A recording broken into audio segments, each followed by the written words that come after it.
Hello दोस्तों, कैसे आप सभी लोग। उम्मीद करते हैं आप सभी अच्छे होंगे और प्लीज़ इस चैनल को ज़रूर सब्सक्राइब कर लीजिए, क्योंकि यहाँ पर आपको काफ़ी ज़्यादा इन्फॉर्मेटिव वीडियोस मिलती है पूरे फैक्ट के साथ। और आपका खुद का चैनल है तो सब्सक्राइब कर लीजिए। तो जैसे कि आपको पता है कि अमेरिका और चाइना के बीच में ट्रेड वॉर 2016, 17, 18 से, जब से डोनाल्ड ट्रंप थे तब से ही चल रहा है। कभी अमेरिका चाइना से आने वाली चीज़ों पर टैरिफ लगा देता था तो कभी चाइना अमेरिका से आने वाली चीज़ों पर टैरिफ लगा देता। तो बहरहाल हमें ये एक टफ़ कंपटीशन देखने को मिला और इन दोनों की, जैसे मान लीजिए, एक जंग चल रही थी इन दोनों देशों के बीच में।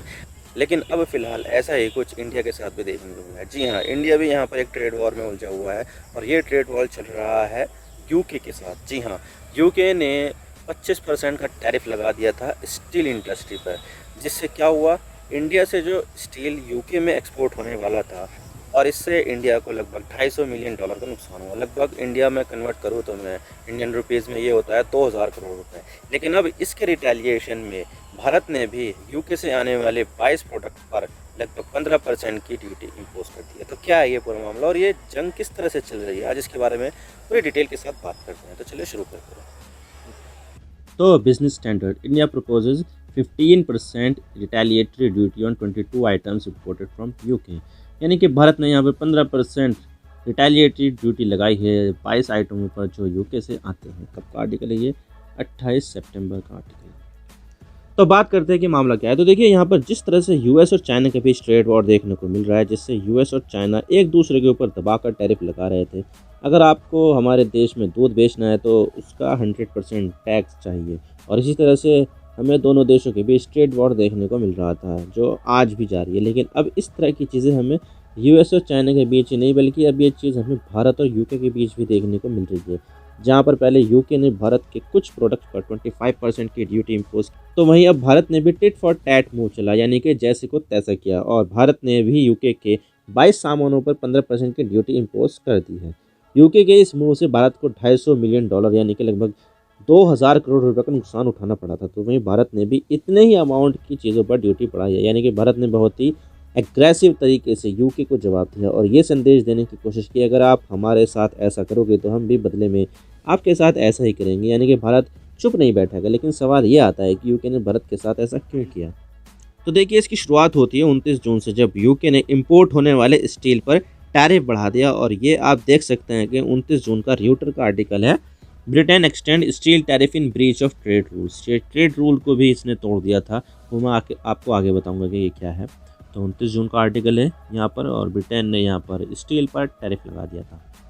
और ये जो टैरिफ लगाया गया है वो स्टील के 15 सामानों पर 25% लगाया गया। यानी कि अगर आप कोई भी चीज़ 100 रुपये की यूके में दोगे तो यूके की सरकार उस पर 25% की ड्यूटी लगाएगी, तो वो चीज़ 125 रुपये की हो जाएगी, जिससे वो चीज़ यूके में महंगी हो जाएगी। और महंगी हो जाने के कारण बिकेगी नहीं, क्योंकि वही चीज़ लोकल स्टील प्रोड्यूसर 110 रुपये की तो दे रहे हैं, तो वो लोग वही चीज़ 125 रुपये में क्यों खरीदेंगे। और ये टैरिफ लगाया तो जून में था, लेकिन कुछ दिनों बाद इसे 2025 तक के लिए बढ़ा दिया गया, ताकि यूके अपने डोमेस्टिक स्टील इंडस्ट्री को हेल्प कर सके। और यूके सरकार के इस फैसले से यूके की स्टील इंडस्ट्री बहुत ज़्यादा खुश हो गई और बोली, अरे वाह, आपने तो कमाल कर दिया और हमारे रास्ते का सबसे बड़ा कांटा यानी कि स्टील इंपोर्ट ही रिस्ट्रिक्ट कर दिया।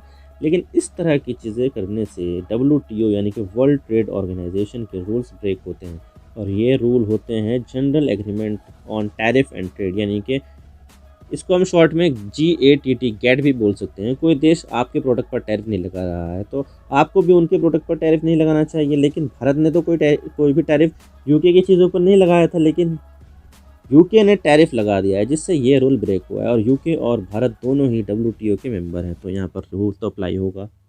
और इस चीज़ को देखते हुए भारत ने यूके के साथ बातचीत भी करनी चाहिए कि भाई, आपके इस टैरिफ से हमारा नुकसान हो रहा है, आप भले ही दूसरे देशों पर टैरिफ लगाओ, हमें कोई दिक्कत नहीं है, लेकिन हमें तो छोड़ दो और हमारे ऊपर तो टैरिफ मत लगाओ। लेकिन बातचीत ठीक से नतीजे पर नहीं पहुंच पाई, कोई फैसला ही नहीं हो पाया। यूके ने इसी तरह से टैरिफ लगाना कंटिन्यू रखा, उसने हटाया ही नहीं भारत के लिए। और जब दोनों देशों के बीच बात नहीं बनी तो भारत ने इसकी शिकायत WTO से की और बोला कि यूके के द्वारा उठाए गए सेफ गार्ड मेजर से भारत को बहुत नुकसान हुआ है, जिससे भारत का यूके को होने वाला एक्सपोर्ट काफ़ी ज़्यादा गिर गया है। और इससे भारत का 2,19,000 टन स्टील का एक्सपोर्ट जो यूके को हम करने वाले थे वो नहीं हो पाया, और इससे भारत को सीधा $250 मिलियन का नुकसान हुआ है। और ये अगर मैं रुपए में कन्वर्ट करूँ तो 2000 करोड़ रुपए होते हैं। और भारत ने ये भी कहा है कि अगर यूके ये टैरिफ नहीं हटाता है तो फिर हमें अपने तरीक़ों से काम करना आता है, और जितना नुकसान हमें हुआ है उतना ही नुकसान हम यूके का करेंगे। यानी कि भारत ने सभी तरीके से जोर आजमाइश करने की कोशिश की और यूके से भी बातचीत की और WTO से भी बातचीत की, लेकिन इन दोनों से भारत को कोई राहत नहीं मिली। तो भारत को जितना नुकसान हुआ था, भारत ने उतना ही टैरिफ यूके के 22 सामानों पर लगा दिया। और अब मैं आपको वो सामान बता देता हूँ जो यूके के 15% का एक्स्ट्रा टैरिफ फेस करेंगे। तो देखिए, इसमें प्रोसेस चीज़ है, स्कॉच है, ब्लेंडेड विस्की है, जिन है, एनिमल फीड है, लिक्विफाइड प्रोटीन है, सेलेक्ट्स ऑयल, कुछ चुनिंदा तेल हैं, beauty preparations, cosmetic and toilet preparation है, unsorted diamond, silver, platinum, semi diesel engine parts, unwrought gold, turbojets and certain electric conductor.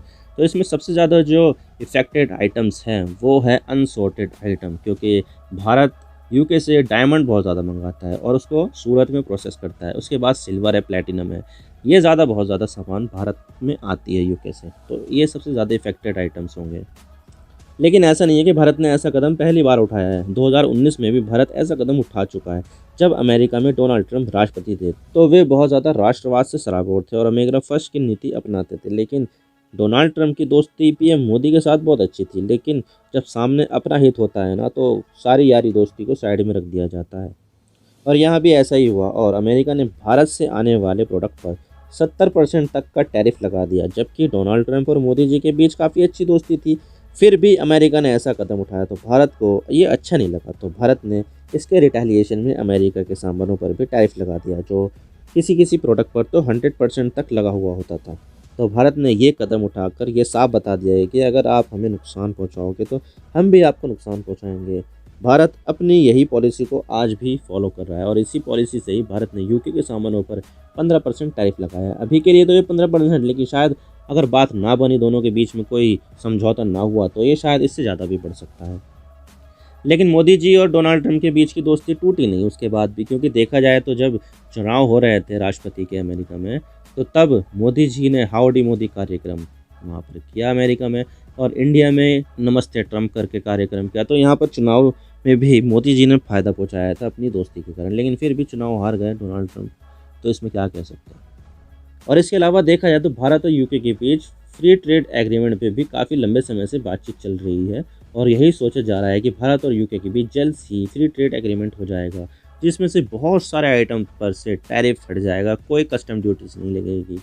लेकिन अभी जिस तरह से हालात बन रहे हैं उसे देखकर ऐसा लग रहा है कि दोनों देशों के बीच फ्री ट्रेड एग्रीमेंट को लेकर होने वाली बातचीत अभी थोड़ी और आगे बढ़ सकती है।